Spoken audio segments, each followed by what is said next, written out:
اے ابراہیم، اس بات کو جانے دو، تمہارے پروردگار کا حکم آ پہنچا ہے اور ان لوگوں پر عذاب آنے والا ہے جو کبھی نہیں ٹلنے کا۔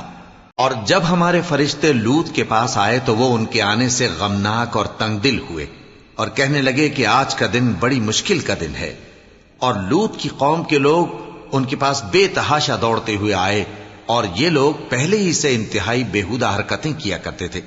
لوط نے کہا کہ اے بھائیو، یہ جو میری قوم کی لڑکیاں ہیں یہ تمہارے لیے جائز اور پاک ہیں، تو اللہ سے ڈرو اور میرے مہمانوں کے بارے میں مجھے بے آبرو نہ کرو۔ کیا تم میں کوئی بھی شائستہ آدمی نہیں؟ وہ بولے، تم کو معلوم ہے کہ تمہاری ان بیٹیوں کی ہمیں کچھ حاجت نہیں، اور جو ہماری غرض ہے اسے تم خوب جانتے ہو۔ لوط نے کہا، اے کاش مجھ میں تمہارے مقابلے کی طاقت ہوتی، یا میں کسی مضبوط قلعے میں پناہ لے لیتا۔ فرشتوں نے کہا، اے لوط، ہم تمہارے پروردگار کے فرشتے ہیں، یہ لوگ ہرگز تم تک نہیں پہنچ سکیں گے، تو کچھ رات رہے سے اپنے گھر والوں کو لے کر چل دو، اور تم میں سے کوئی شخص پیچھے مڑ کر نہ دیکھے، مگر تمہاری بیوی کے جو آفت ان پر پڑنے والی ہے وہی اس پر بھی پڑے گی۔ ان کے عذاب کے وعدے کا وقت صبح ہے، اور کیا صبح کچھ دور ہے؟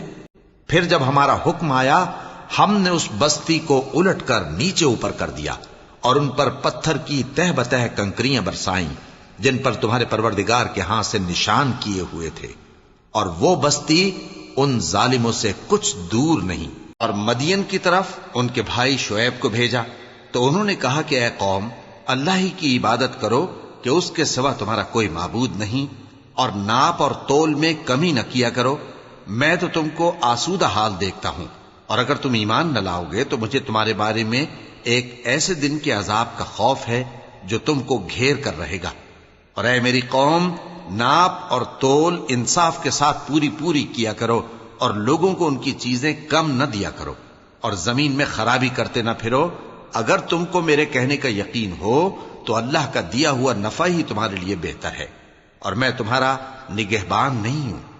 انہوں نے کہا، اے شعیب، کیا تمہاری نماز تمہیں یہ سکھاتی ہے کہ جن کو ہمارے باپ دادا پوجتے آئے ہیں ہم ان کو ترک کر دیں، یا اپنے مال میں تصرف کرنا چاہیں تو نہ کریں؟ تم تو بڑے نرم دل اور بڑے سیدھے ہو۔ انہوں نے کہا کہ اے قوم، دیکھو تو، اگر میں اپنے پروردگار کی طرف سے دلیل روشن پر ہوں اور اس نے اپنے ہاں سے مجھے نیک روزی دی ہو تو کیا میں اپنا فرض ادا نہ کروں؟ اور میں نہیں چاہتا کہ جس بات سے میں تمہیں منع کروں خود اس کو کرنے لگوں۔ میں تو جہاں تک مجھ سے ہو سکے تمہارے معاملات کی اصلاح چاہتا ہوں، اور اس بارے میں مجھے توفیق کا ملنا اللہ ہی کے فضل سے ہے۔ میں اسی پر بھروسہ رکھتا ہوں اور اسی کی طرف رجوع کرتا ہوں۔